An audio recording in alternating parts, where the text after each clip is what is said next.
Bueno, buenos días para todos nuevamente. Primero que nada, gracias por acompañarnos en esta nueva charla. Eh, Mi nombre es Victoria Ciudejeres y formo parte del equipo de productos de inversión del banco. Hoy nos acompaña Rafael Cantizani, que es director de ventas de Schroders para Argentina y Uruguay. Para quienes no conocen, Schroders es una compañía multinacional de origen británico con más de 200 años de experiencia que se dedica a la gestión de activos. Como habrán visto en la invitación, hoy vamos a estar charlando puntualmente sobre el Fondo Global Sustainable Growth, que es un fondo que invierte en acciones globales con foco en empresas que cumplen determinados criterios de sustentabilidad. Así que la idea un poco es que Rafa nos cuente sobre cuál es el objetivo del fondo, cómo se ha comportado en el último tiempo, qué se espera para adelante, entre otras cosas más. Como siempre, estas charlas están pensadas para que duren más o menos una hora, un poquito menos, así que los invitamos a que todas las preguntas que quieran hacernos las vayan haciendo por el chat de preguntas y respuestas a medida que les surjan, que al final vamos a dar un espacio para responder algunas de ellas. Eh, Así que bueno, nada, dicho eso, Rafa, te paso la palabra. Buenísimo, Victoria, muchas gracias. Buenos días a todos. Muchas gracias por sumarse hoy a escuchar esta charla. Estuvimos con Victoria conversando un poco cuál era el enfoque adecuado para hacer una presentación nueva de este fondo que por suerte venimos trabajando muy bien con Itaú en Uruguay. Es un producto que ellos han elegido para la distribución entre sus clientes y estamos muy contentos de que así sea porque se trata seguramente del fondo más importante de Schroders hoy a nivel global. ¿Está bien? La verdad que, primero que nada, quisiera hacer un poco de hincapié en los resultados que ha tenido el fondo, porque esto no lo vamos a volver a repasar y es el único slide referido a rendimiento que vamos a mostrar en toda la presentación, pero para que ustedes también tengan un poco en cuenta qué nos gusta resaltar de la consistencia del fondo, ¿no? Digamos, bueno, justamente es eso, la consistencia. El fondo viene obteniendo resultados por sobre su índice de referencia, que es el MSCI All Country World Index, de forma casi ininterrumpida desde 2017 en adelante, y 2017 fue justo el año en el cual rearmamos este fondo para que tenga este enfoque de sustentabilidad a la hora de elegir las compañías, que es lo que vamos a tratar de focalizar en la presentación.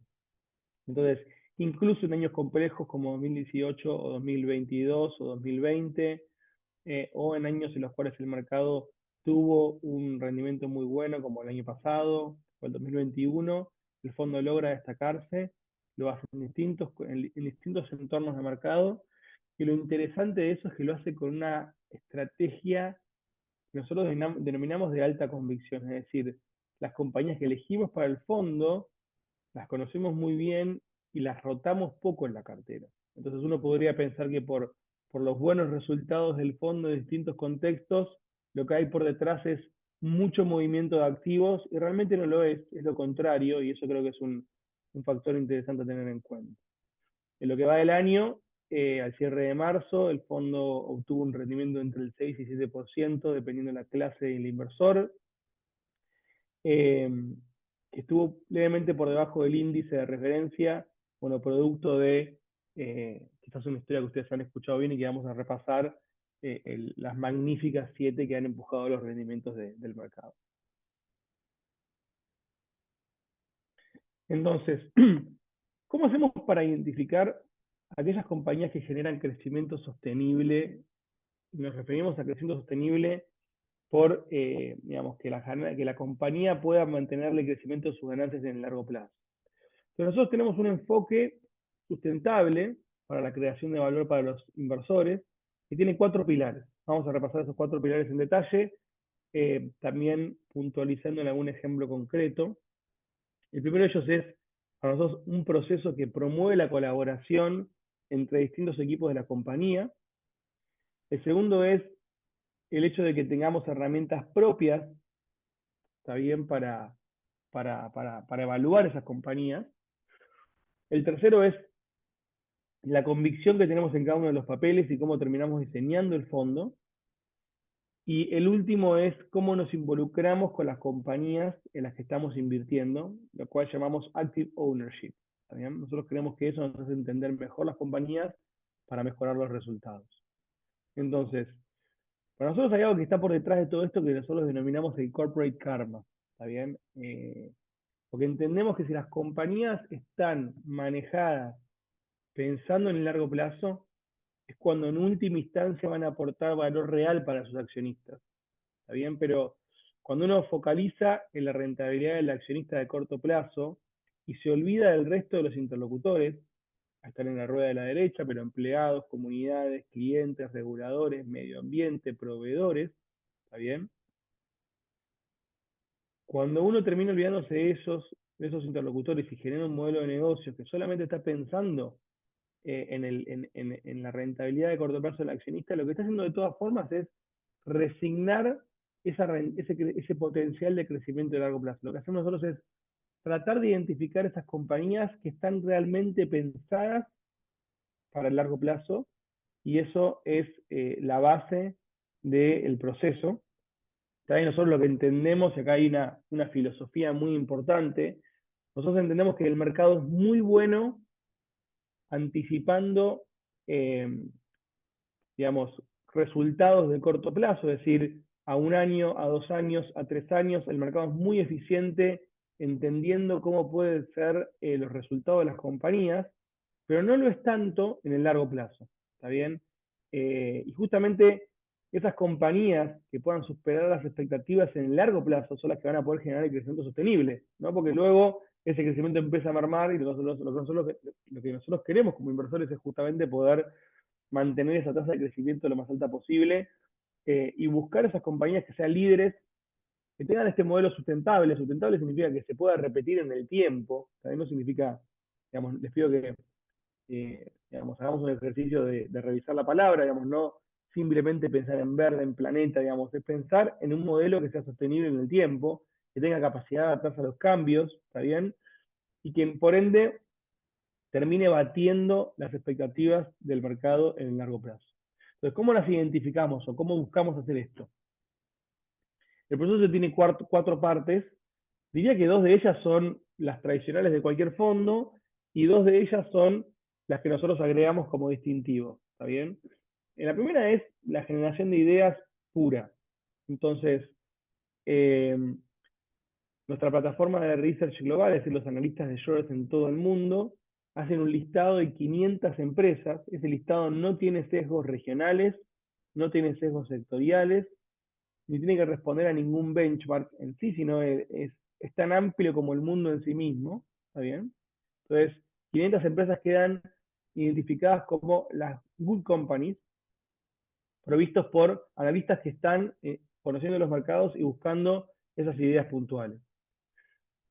En segunda instancia, conformamos lo que llamamos el GSG Committee, o sea, Global Sustainable Growth Committee, en donde se juntan los portfolio managers del fondo, es decir, los que están detrás de las decisiones de las compañías, y también se juntan un comité de especialistas de sustentabilidad de la compañía, de nuestra compañía, y todos se sientan a la misma mesa con el mismo poder de decisión, y utilizando herramientas propias que ahora vamos a revisar un poco en detalle.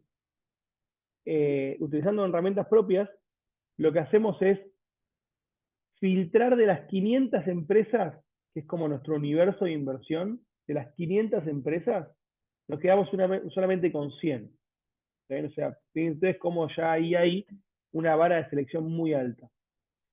Luego, el comité de sustentabilidad se va, ¿no? Digamos, se termina la reunión, se quedan solo los portfolio managers que ya conformaban parte del comité de sustentabilidad, y los portfolio managers tienen digamos, la decisión final de agarrar ese papel que tiene 100 empresas listadas y hacer un fondo que tenga como máximo 50 empresas. Hoy el fondo, para ustedes sepan, tiene 43 empresas invertidas, ha tenido tan pocas como 30 o tantas como 50, en ese rango se maneja, pero es porque nosotros creemos que, digamos, finalmente hemos encontrado el nexo entre lo que es una buena compañía y lo que es una buena inversión, ¿no? Porque no es lo mismo una cosa que la otra, el proceso nos lleva a tratar de elegir esas compañías y podría terminar acá, pero no termina acá, porque viene la parte que para nosotros es muy importante del ownership, del active ownership, es decir, yo soy accionista de una compañía, me voy a involucrar con esa compañía.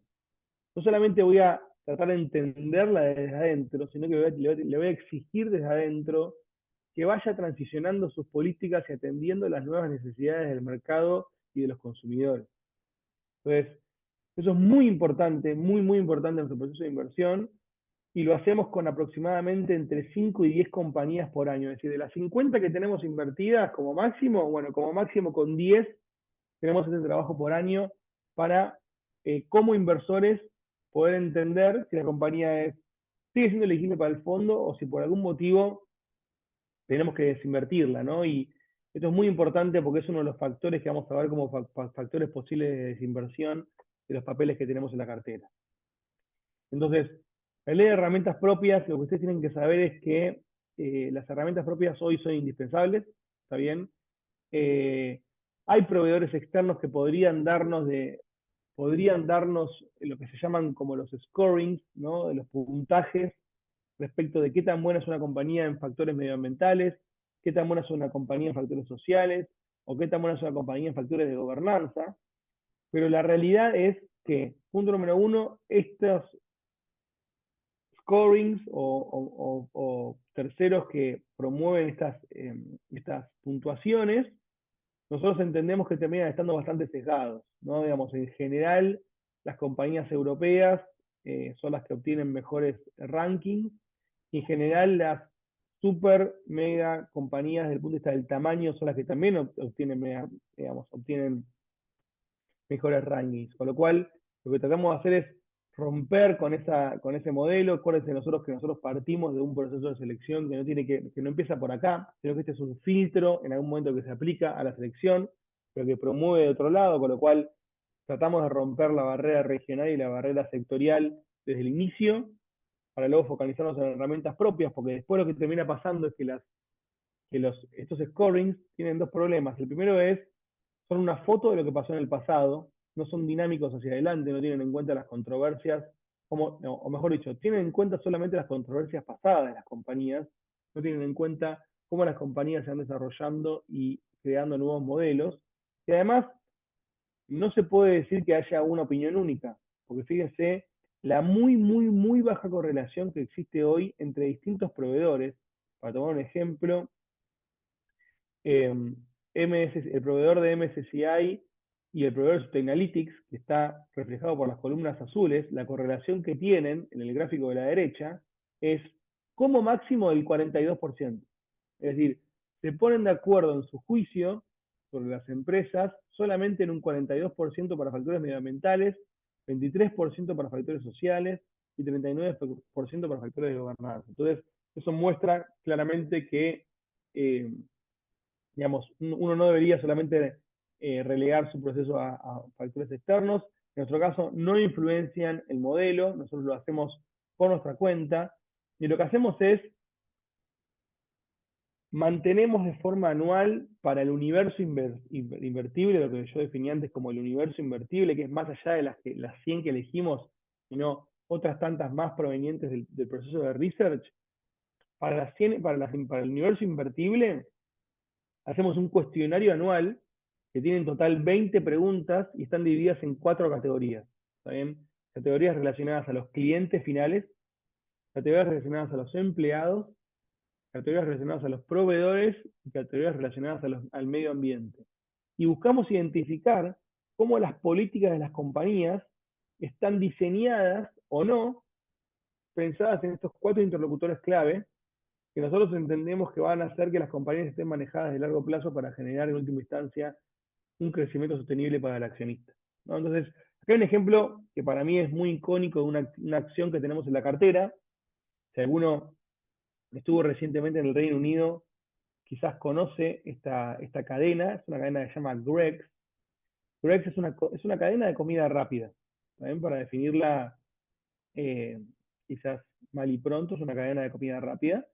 Uno podría decir cómo una cadena de comida rápida puede estar en un fondo sostenible, ¿no? Digamos, si sabemos que los productos que habitualmente venden estas cadenas no son los productos más saludables, ¿no? Y si uno lo pensara únicamente desde el producto en sí mismo, diría, no sé si la compañía que yo elegiría.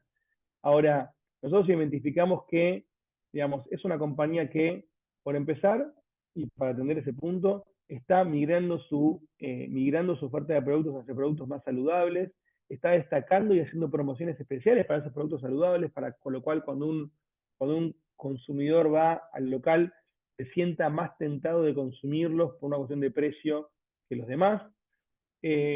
También hacen una campaña muy educativa respecto de, digamos, cómo puede afectar a la salud determinado tipo de productos o no.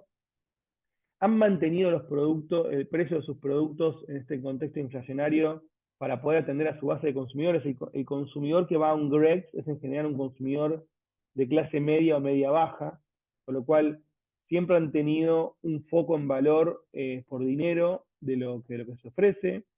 Respecto a los empleados, es una cadena que no solamente, digamos, paga bien a sus empleados para el mercado en el que participa, sino que también se preocupa mucho porque los empleados se queden en la firma por mucho tiempo, entonces los entrena, los desarrolla y les da incentivos de rentabilidad de cada local a todos los empleados que participan en el local, lo cual es sumamente llamativo y es una de las señales súper verdes que nos salió en el análisis, porque ustedes sabrán, no es muy común que un empleado de un local de comida rápida permanezca mucho tiempo en la firma y tenga tanto incentivo a sentirse hasta dueño del local en el que está trabajando.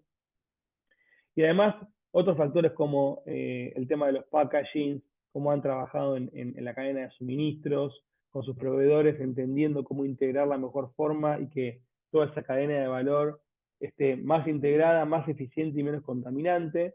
Entonces, la verdad que es una compañía que nos gusta, que tenemos en el fondo, eh, y, que, y que queremos destacar porque justamente, de vuelta, no es lo que uno primero pensaría cuando piensa en un modelo de negocio sustentable, ¿no? Después hay otra segunda compañía que me gustaría hacer hincapié, no tanto por el modelo de negocio como el anterior, sino por dos motivos. La relevancia que tiene en el fondo, hoy por hoy, es una de las principales 10 acciones que tenemos en la cartera, y además es una de las acciones que más contribuyó a la buena performance del fondo en lo que va del año y en los últimos 12 meses. ¿Cómo lo hizo? Bueno, lo hizo fundamentalmente, digamos, sorprendiendo con sus resultados, pero si ustedes recuerdan a Hitachi, Hitachi es una compañía japonesa que originalmente, quizás hace 30 años o 20 años, era simplemente un productor de artículos electrónicos, ¿no? Digamos, televisores, radios, no sé qué, otro tipo de artículos venían en ese momento, y hoy es una compañía que ha migrado todo su negocio. O sea, recuerden uno de los puntos que mencionábamos como muy importante, también cuando hablábamos del tipo de compañías que estamos buscando, ¿no? Adaptó su modelo de negocio a las necesidades de cambios que hay, en el mercado hoy por hoy. Y hoy por hoy, por ejemplo, tiene distintas unidades de negocio, por ejemplo, una unidad de energías renovables, en las cuales desarrolla, digamos, insumos e instrumentos para la generación de energía renovable. Eso lo hace con toda su división de Hitachi Energy. Y también está en el negocio todo lo que tiene que ver relacionado con almacenamiento de datos, eh, servicios de nube, y toda esa parte más relacionada a la parte tecnológica hoy que quizás está empujando el mercado por otro lado. Entonces, fíjese cómo una compañía pudo migrar un negocio desde una historia puramente de quizás venta de televisores a una compañía realmente industrial, ¿no? Japonesa, con, digamos, productos líderes en todo el mundo. Entonces, nosotros creemos que toda la parte que tiene que ver con el medio ambiente ha sido una de las principales fortalezas de las compañías en su transición.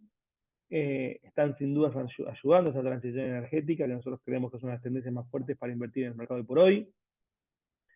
Y además, bueno, justamente lo hizo pensando en el modelo del negocio del accionista en largo plazo y asumiendo un cambio profundo que llevó mucho tiempo, pero que llevó a la compañía a lograr muy buenos resultados, que bueno, como les decía antes, nos ha generado uno de los principales rendimientos para el fondo en lo que va del año.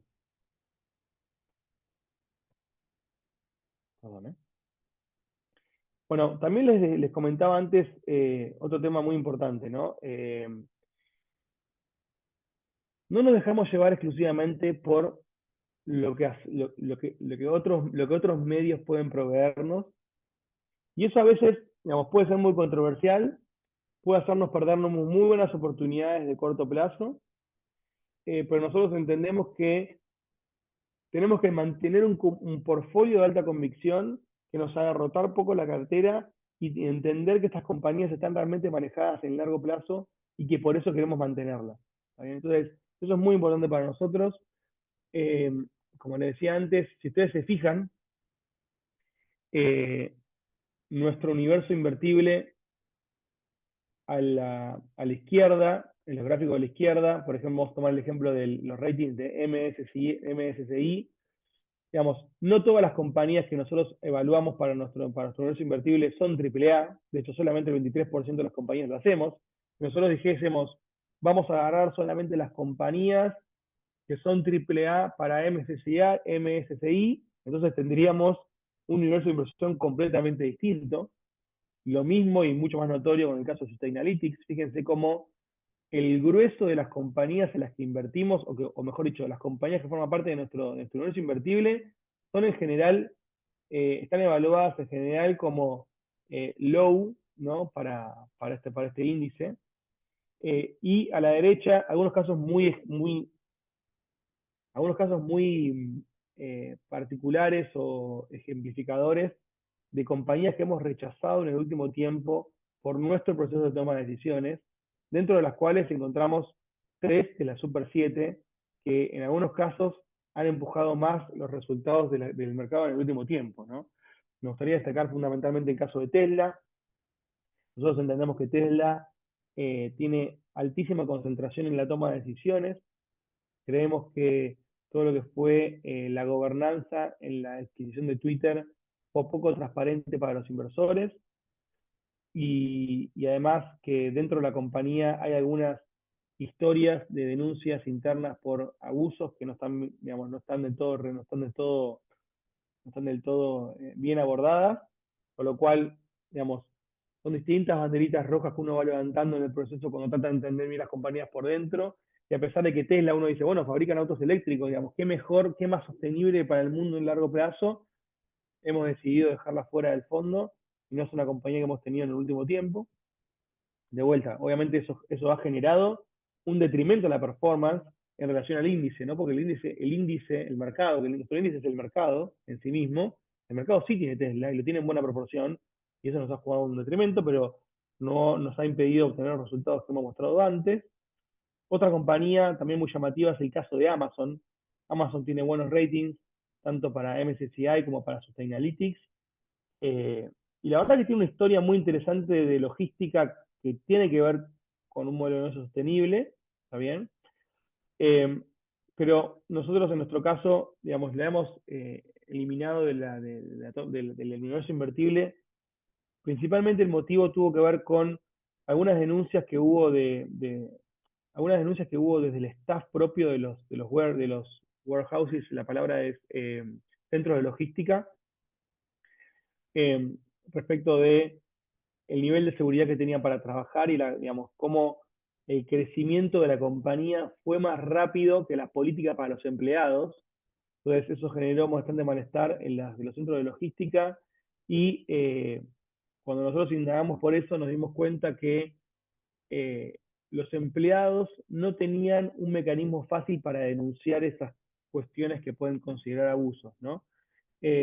Muchas compañías lo que tienen desarrollado de forma interna son eh, como líneas anónimas, en la cual uno puede sentirse más cómodo y tranquilo de hacer una denuncia, contar si está siendo forzado a hacer un trabajo que no está bien, o que se siente inseguro, o que tiene algún jefe que tiene un problema, o algún empleado, colega, lo mismo. Bueno, indagando sobre este tema nos dimos cuenta que Amazon no tenía políticas, digamos, muy adecuadas para poder abordar ese tema. Eso nos hizo levantar una cadena roja muy importante y además entendemos que de vuelta el crecimiento exponencial que tuvo en su negocio en los últimos años le puede generar de corto plazo riesgos regulatorios por la amenaza que resultó siendo Amazon para algunos competidores locales y menores en distintas partes, sobre todo de Estados Unidos. Con lo cual, bueno, ahí hay dos casos muy llamativos que ustedes pueden decir, ¿cómo no tienen Amazon? ¿Cómo no tienen Tesla en el portafolio? Fueron dos grandes inversiones en los últimos tiempos. Bueno, De vuelta, nosotros tratamos de tener un portfolio para el cual tengamos altísima convicción con todos los ángulos que les describí antes, y que sintamos que son compañías que podemos quedarnos en el largo plazo, incluso a partir de ahora, ¿no? Que creo que es uno de los principales interrogantes que se presentan hoy con las famosas Magníficas 7. Entonces, como les decía antes, tratamos de hacer un fondo que sea super core. Core significa que pueda ser adecuado para cualquier inversor, y que además tengamos altísima convicción en los papeles con los que invertimos, porque digamos, la construcción de portafolio se basa, digamos, en maximizar retornos ajustados por riesgo, no solamente en maximizar retornos.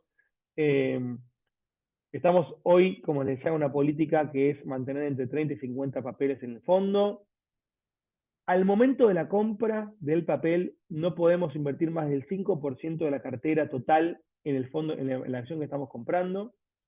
No tenemos ningún tipo de límites a niveles sectoriales, a niveles regionales. Esto creo que es una de las cuestiones más distintivas también del fondo, ¿no? Porque cuando uno agarra un fondo global cualquiera, piensen en el fondo global que se les imagine, y agarra el fact sheet, lo que va a ver es en general 2/3 o 3/4 del fondo invertidos en Estados Unidos.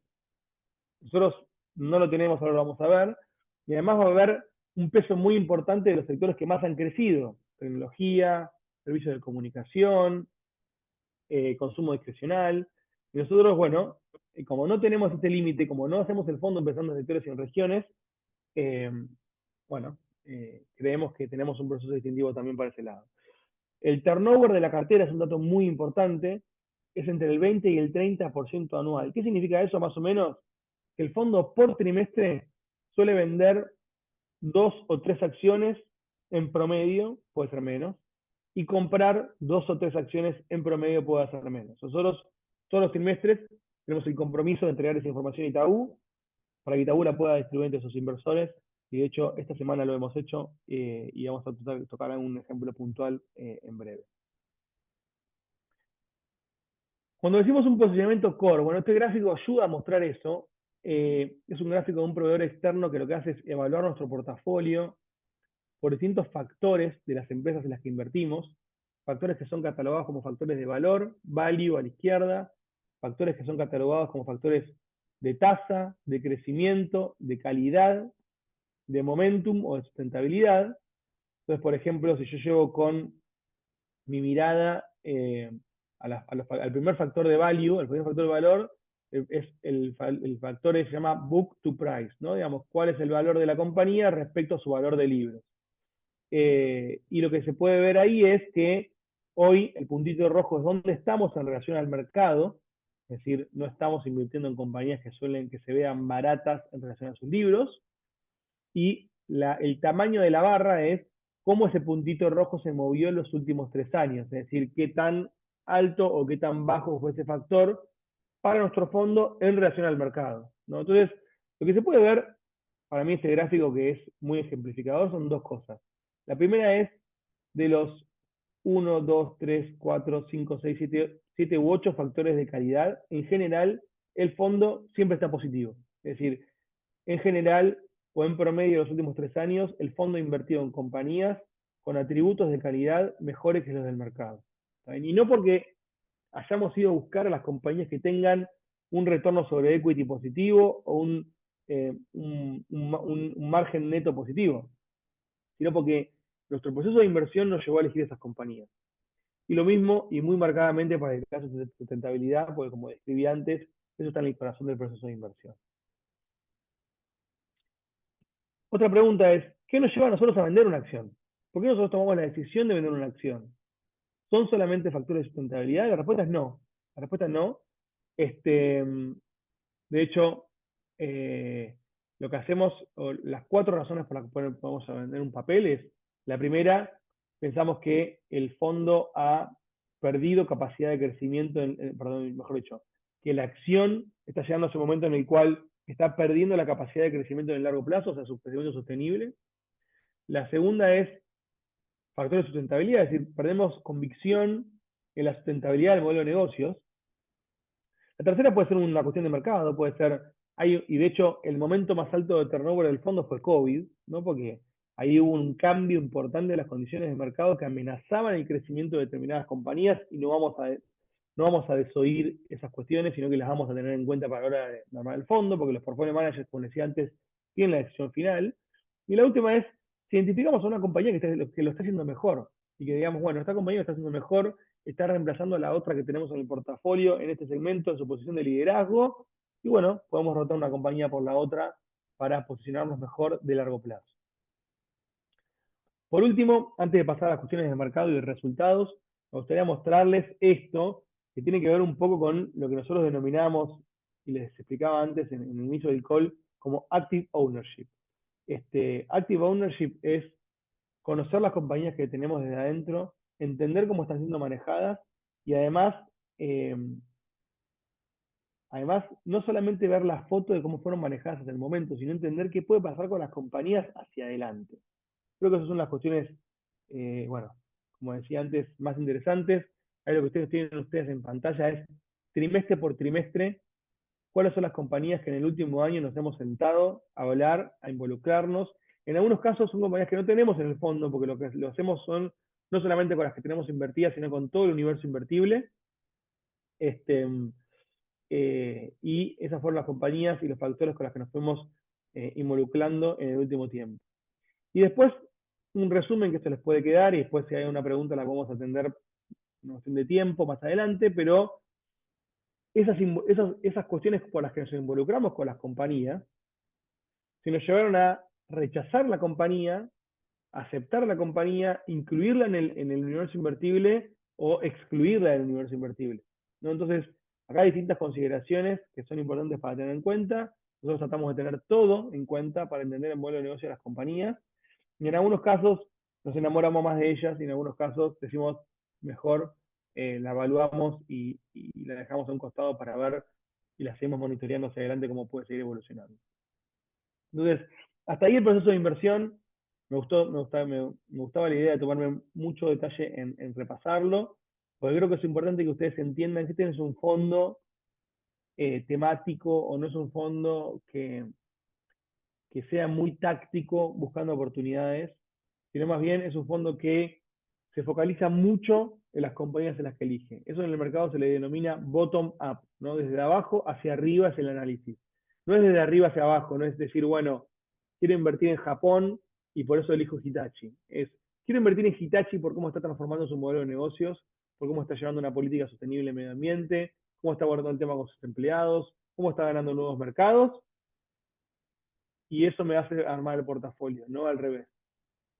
Entonces, eso es muy importante para o nosotros entendemos que es muy importante para las condiciones que se están dando actualmente en el mercado, ¿no? Está lo que se denomina, no sé si lo he escuchado hablar, pero es un término muy de moda en el mercado financiero, que son las Magníficas 7. Las Magníficas 7 son, no me olvido ninguna, Apple, Microsoft, Google, Amazon, Nvidia, Tesla y Facebook. Se trampa porque leí abajo. Pero las Magníficas 7 son estas compañías que, en definitiva, han presentado los mejores resultados en Estados Unidos y por presentar esos mejores resultados han empujado al mercado de una forma extraordinaria en los últimos, yo diría, 18 meses sobre todo. Fíjense el rendimiento de lo que sería un portfolio de empresas globales conformado solamente por las Magníficas 7 o por todas las demás, ¿no? Y cómo la diferencia de rendimientos es muy notoria entre 200% o 120%, nada, una cosa, perdón, 24%, 20 y pico por ciento o 100%, digamos, una cosa muy llamativa la diferencia. Y esto refuerza un poco el tipo de fondo que hacemos nosotros, porque nosotros en el fondo tenemos solamente posición en Microsoft y Google, no tenemos posición en ninguna de las otras 5 empresas, y eso no impidió, como mostraba al principio de la presentación, que le ganemos al mercado el año pasado. Entonces, lo que quiero transmitir es, cuando uno mira el mercado de forma agregada, puede escuchar demasiado ruido, verlo demasiado saturado, pero hay ideas que pueden seguir teniendo valor y que uno puede, con un proceso bottom-up, como describí antes, encontrarlo. A ver, lo que es interesante que también sepan del mercado para adelante es, hasta el año pasado, los analistas esperaban que las ganancias de las empresas se deterioren. Y esperaba que las ganancias de las empresas se deterioren por la suba de tasas de interés que hubo en todo el mundo, fundamentalmente en los países desarrollados. Uno puede decir, le erraron, le pifiaron, no acertaron que las empresas iban a ganar menos dinero. Y la respuesta es, no necesariamente. De hecho, el gráfico que mostré anteriormente muestra que la razón por la cual no acertaron fue porque un grupo de compañías que empujó los rendimientos del mercado por su buena presentación de resultados. Lo que es interesante mirando hacia adelante, acá hay un gráfico que muestra las expectativas de los analistas en cuanto al crecimiento de las ganancias para los próximos 3 años, es que hoy los analistas están esperando que las ganancias continúen mejorando. Y cuando esto sucede, en general se refieren al resto del mercado, no solamente a unos pocos papeles que empujaron el índice, sino al resto del mercado. Y bueno, esperamos que Estados Unidos siga llevando la delantera, pero que, por ejemplo, a partir del año que viene, Europa vuelva a tener un buen año, luego de estar rezagado en el último tiempo. Entonces, creemos que eso es importante para que lo tengan en cuenta, porque se puede empezar a generar que el crecimiento global termine beneficiando el resto de las empresas y el resto de los mercados también. Ahora, como le decía antes, ese grupo de acciones empujó el mercado en Estados Unidos y eso hizo que empuje el mercado de acciones global. La perspectiva es que para adelante haya muy buen crecimiento en las ganancias en el resto de las empresas en Estados Unidos, pero la mala noticia es, eso ya aparece bastante incorporado en precios, ¿no? Las empresas listadas en la bolsa norteamericana son, por un semáforo de evaluaciones que toma en cuenta 5 indicadores distintos, las más caras de todo el mundo, ¿no? Entonces uno dice, bueno, los precios de las acciones hoy asumen que ese crecimiento se va a mantener hacia adelante. Para poder invertir en esa parte del mercado y que me siga yendo bien, tienen que pasar esencialmente que esas compañías puedan seguir superando las expectativas de los analistas. De lo contrario, también puedo decir, si las compañías que tienen estos precios, porque se esperan que crezcan de determinada forma, no lo logran, bueno, eso puede ser un detrimento para mi inversión. Ahora, les invito a ver a ustedes que esos semáforos de evaluación no lucen de la misma forma en el resto del mundo. Estados Unidos es sin dudas el mercado que luce más caro por los distintos indicadores de evaluación. Y la realidad es que digamos, los mercados no están concentrados solamente en Estados Unidos, ¿no? Digamos, incluso hay mercados como el Reino Unido que están más concentrados. Eso creo que es interesante porque cuando uno invierte en lo que se denominan ETFs, ¿no? Los ETFs en general son la mejor representación del mercado y eso hace que uno se lleve el mercado en su adecuada medida. Digamos, eso puede ser una muy buena inversión cuando el mercado tiene este comportamiento, ¿no? Ahora, cuando el mercado empieza a tener historias que cobran relevancia y que no son necesariamente las más importantes del índice, es seguramente el momento para empezar a mirar hacia un portfolio un poco más diversificado. Entonces nosotros creemos que las mejores perspectivas económicas favorecen esa diversificación, porque podrían hacer que el resto de las compañías de los índices, que están presentes en los índices del mercado, también tengan los mismos buenos resultados que han tenido hasta acá las más grandes.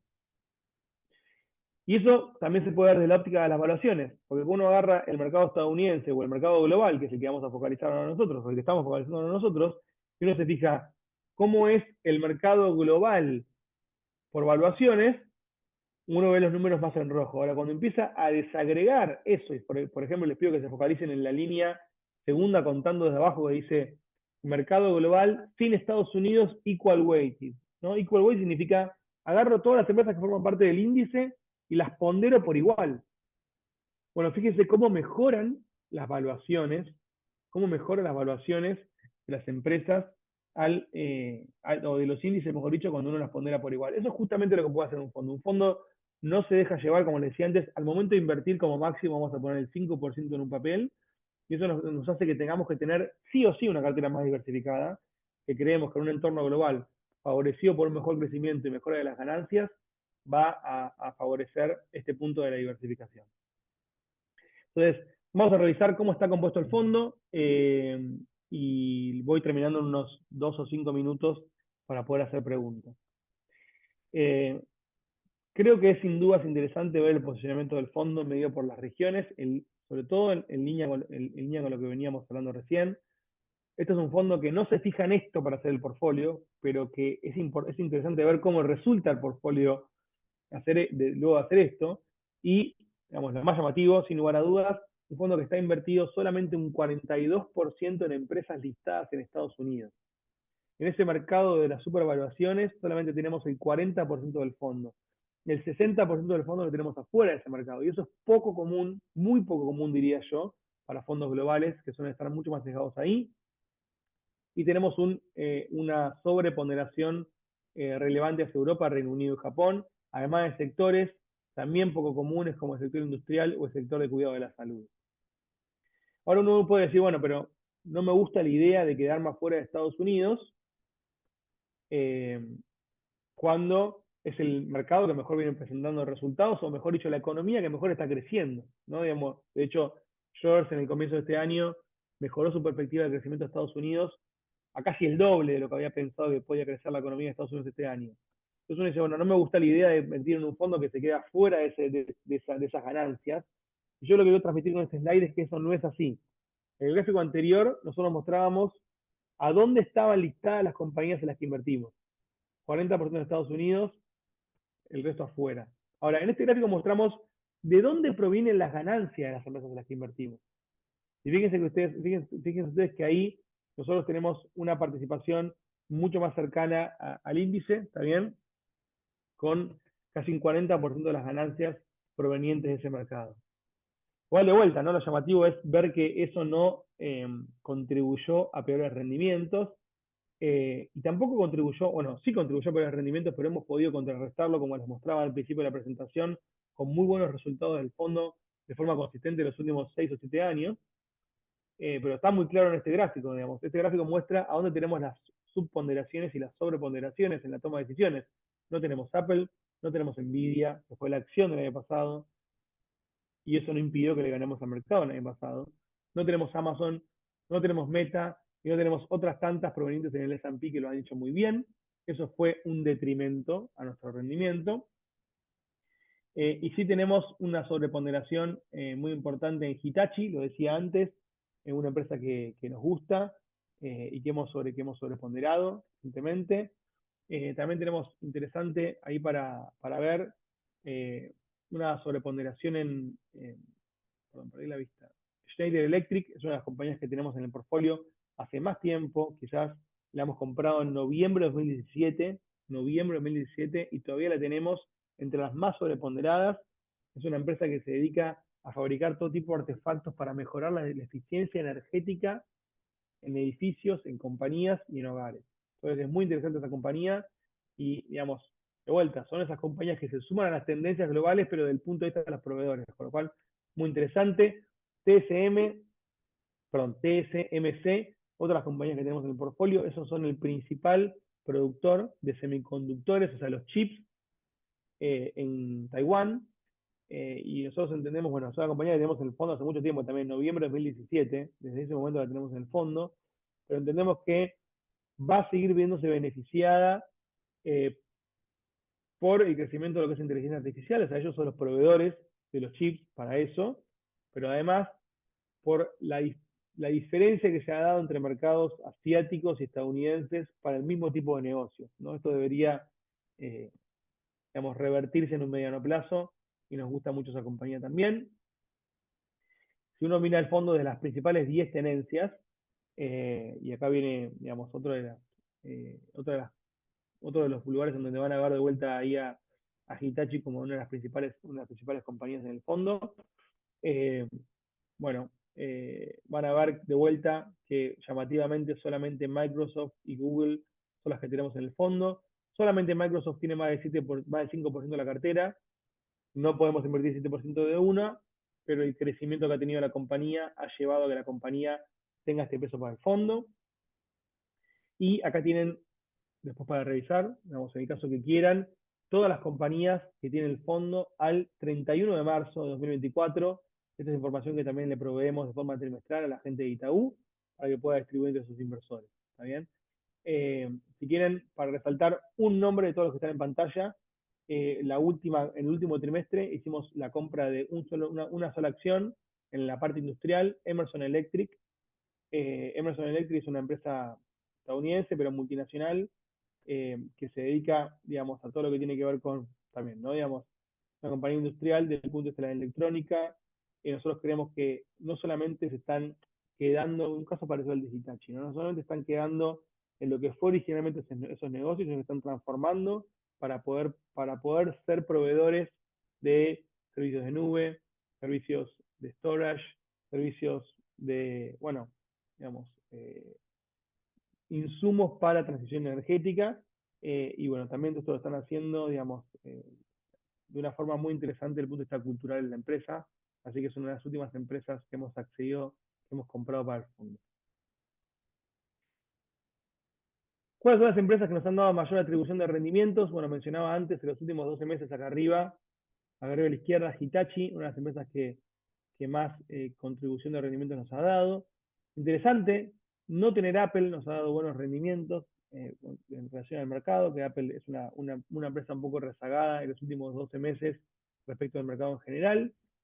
Y de vuelta, no, dentro de los principales detractores, lo que decía antes, ¿no? Digamos, no tener alguna de las magníficas 7 es lo que principalmente explica lo que nos jugó negativamente en la performance del fondo en el último tiempo. Para sumar un último ejemplo, antes de terminar, en los últimos 3 meses, la acción individual que nos dio más rendimiento para el fondo es ARM Holdings, no Apple, porque ahí lo que dice es que no tener Apple nos sirvió. La que nos dio más rendimiento por decisión nuestra fue ARM Holdings. Interesante, ARM Holdings la compramos en septiembre de 2023, por lo cual es una acción que compramos recientemente y ya está dando muy buenos resultados para el fondo. Y digamos, fundamentalmente lo hizo por, digamos, superar las expectativas del mercado ya desde el vamos con la presentación de los resultados trimestrales. Ellos son proveedores de microchips. De vuelta, estamos en el mismo caso, inteligencia artificial es la gran tendencia del mercado. Uno puede decir, bueno, me compro Nvidia, Microsoft, Amazon, o me compro literalmente los proveedores de esas empresas. Y ARM Holdings es proveedor de las 3 que mencioné, Nvidia, Microsoft y Amazon, y ya está entregando muy buenos resultados para el fondo como inversión. Así que bueno, hasta acá llegó mi presentación. De vuelta, muchísimas gracias por su tiempo, por escuchar. Y muchísimas gracias a la gente de Itaú por la confianza que ha tenido en nuestro producto, que como decía al principio, es para nosotros, hoy sin lugar a dudas, el fondo más importante que tenemos en Schroders. Gracias, Rafa, clarísima la exposición. Tengo alguna pregunta que nos llegó antes, pero creo que estoy con un problema para ver las preguntas ahí en donde dice preguntas y respuestas.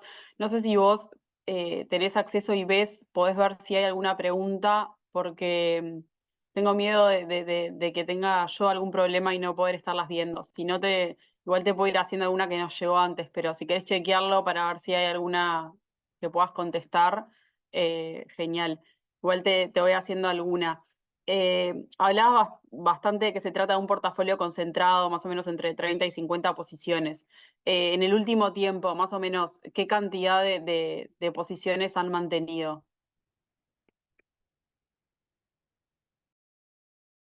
Estás muteado, Rafa. Perdón. Mira, para hacer una cuenta rápida te diría, en el último año el turnover del fondo fue 20%. También eso implica que más o menos el último año hemos vendido 8 acciones nada más. La última acción que vendimos en marzo fue un banco denominado HDFC Bank, ¿está bien? Lo hicimos esencialmente porque, digamos, el fondo ya fue una cuestión de rendimiento, o sea, es un papel con el cual ya entendíamos que ese factor de crecimiento en el largo plazo se estaba achicando, que había entregado muy buenos resultados para el fondo, es un banco indio que había demostrado poder estar creciendo en su base de consumidores a tasas muy aceleradas. Nosotros nos preguntábamos si esa posición podía seguir haciendo ese tipo de delivery, dado que hoy su base de clientes era mucho más grande. Y bueno, terminamos decidiendo cerrar la posición para aplicar las ganancias en otro tipo de acción. Bien. Después, si tuvieras que mencionar algunos, ¿cuáles dirías que son los riesgos más comunes asociados con la inversión sustentable? Una muy buena pregunta. Yo te diría que mi respuesta es los sesgos. Vamos, yo antes mencioné que los índices están sesgados y honestamente es muy difícil escapar a esos sesgos.